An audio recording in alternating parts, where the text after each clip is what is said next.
আয়োজনে কোনো খামতি ছিল না, তবু কেউ কাউকে চিনলেন না।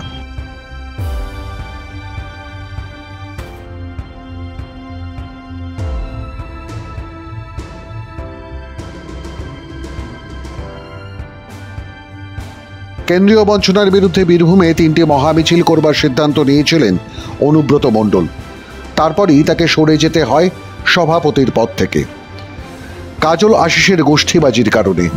সেই বৈঠকে দলনেত্রীর ফোন আসে অনুব্রতর মান ভাঙাতেও, এবং দলনেত্রীর নির্দেশ ছিল অনুব্রতর নেওয়া প্রোগ্রাম সফল করতে কোনো খামতি সহ্য করা হবে না। সেই মতো রামপুরহাটের পর বোলপুর বিশাল মিছিল হলো তৃণমূল কংগ্রেসের। কিন্তু সেখানে কেন্দ্রীয় বঞ্চনার বিরুদ্ধে কটা স্লোগান উঠে এলো তা হয়তো হাত গুনে বলতে পারবেন রামপুরহাট আর বোলপুরের মানুষ। তবে দাপট দেখা গেল দুই গোষ্ঠীর পেশি ফোলানোর, নিজের নিজের নেতাদের নামে স্লোগান।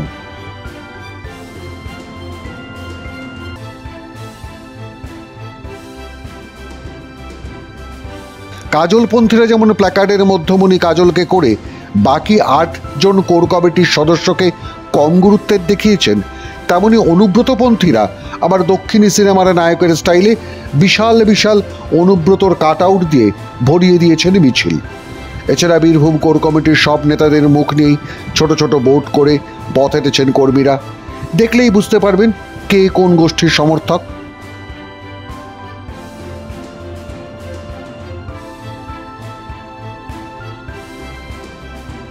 কেন্দ্রীয় সরকারের বঞ্চনার বিরুদ্ধে মহামিছিলে লোকজন এলেন, ব্যান্ডপার্টি বাজলো, নিজের নিজের নেতা দলনেত্রী ভাইপোর নামে স্লোগান উঠল, সব হলো। কিন্তু অনুব্রত কাজলের দ্বন্দ্ব মেটার কোনো লক্ষণ দেখা গেল না। আলাদা আলাদা গাড়িতে কাজল ও তার গোষ্ঠী এবং অনুব্রত ও তার গোষ্ঠী। তবে ফুলমালা বেশি জুটল অনুব্রতর। অন্যদিকে হাত মিলিয়েই মুখে হাসি ধরে রাখলেন কাজল।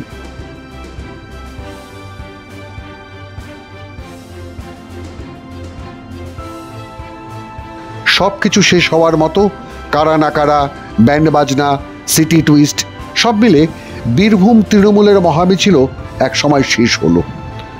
মিছিল শেষে মঞ্চ থেকে গরম বক্তৃতা করে কেন্দ্রীয় সরকারকে বিদ্ধ করার কোনো চেষ্টাই মিছিল ক্লান্ত তৃণমূল কংগ্রেস নেতারা করলেন না।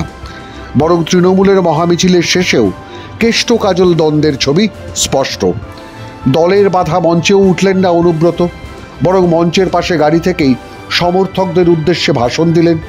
প্রথম 1.5 মিনিট জেলার কোন প্রান্ত থেকে কারা এসছেন তাদের নাম বলে গেলেন, সেখানে কাজলের নাম ছিল না। তারপর পাশ থেকে কেউ বলাতে ছাত্র পরিষদ ও যুব কংগ্রেস নেতাদের সঙ্গে জেলা সভাপতি এসেছেন বলে জানালেন, কিন্তু এসেছেন কিনা তিনি তা দেখেননি। কি বললেন অনুব্রত, শুনুন। ছাত্র পরিষদের যুব ছাত্র পরিষদ আছে, সভাপতি আছে, সভাপতি আছে, জেলা সভাপতি সভাপতি আছে, সভাপতি আছে, জেলা সভাপতি। সবাইকে আমার ধন্যবাদ জানাই। প্রথমে আমি মমতা ব্যানার্জি যারা সৈনিক তাদেরকে নিয়ে বলি, 1:30টা থেকে জল আরম্ভ হয়েছে। আমরা বিশ্বাস করি ঈশ্বরকে, ঠাকুরকে বলেছিলাম তোমার মিছিল আর মমতা ব্যানার্জির মিছিল। এ সৈনিক মমতা ব্যানার্জির সৈনিক অভিষেক ব্যানার্জি। আমাদের জেলাতে বলুন, ওয়েস্ট বেঙ্গলে বলুন, উন্নয়নের কান্ডারি মমতা ব্যানার্জি, আর আমার লিডার মমতা ব্যানার্জি আর অভিষেক ব্যানার্জি। ভালো থাকুক। স্টেজে যারা আছেন তাদের অনুমতি নিয়ে আমি বলছি, আমি এগিয়ে যাচ্ছি। অনুব্রত চলে গেলেন না, কারো কোনো অসুবিধা হয়নি। তবে সভা শেষে জেলা সভাধিপতি কাজল শেখ, যিনি কট্টর অনুব্রত বিরোধী, তিনি প্রকাশ্যেই জানালেন তিনি মমতা অভিষেক ছাড়া তৃণমূল কংগ্রেসে কাউকেই চেনেন না। হয়তো চোখে চশমা ছিল না, সেজন্য হয়তো দেখতে পাননি। আমি দেখেছি, যারা যারা ছিল তাদের সবাইকে আমি দেখেছি এবং সবার নামও নিয়েছি।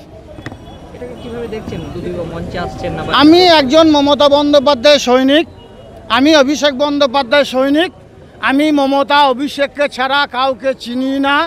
মমতা বন্দ্যোপাধ্যায় অভিষেক বন্দ্যোপাধ্যায় যে নির্দেশ দেয় সেটাকে অক্ষরে অক্ষরে পালন করাই হচ্ছে কাজল শেখের ডিউটি, কাজল শেখের কাজ। আমি সেটাই করছি, আগামী দিনেও সেটাই করব।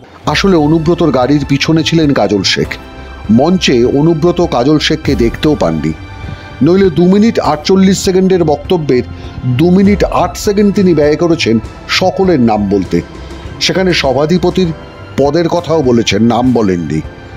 কিন্তু হঠাৎ ক্ষমতায় অন্ধ কাজল জিয়ে রাখলেন দ্বন্দ্ব। মঞ্চে উঠলেন না অনুব্রত, আর নেত্রী ছাড়া কাউকে চিনি না জানিয়ে দিলেন কাজল। বীরভূমে কি তবে এবার মুখ দেখা দেখিও বন্ধ হতে চলল কাজল অনুব্রতর? মাধ্যম ব্যুরো রিপোর্ট।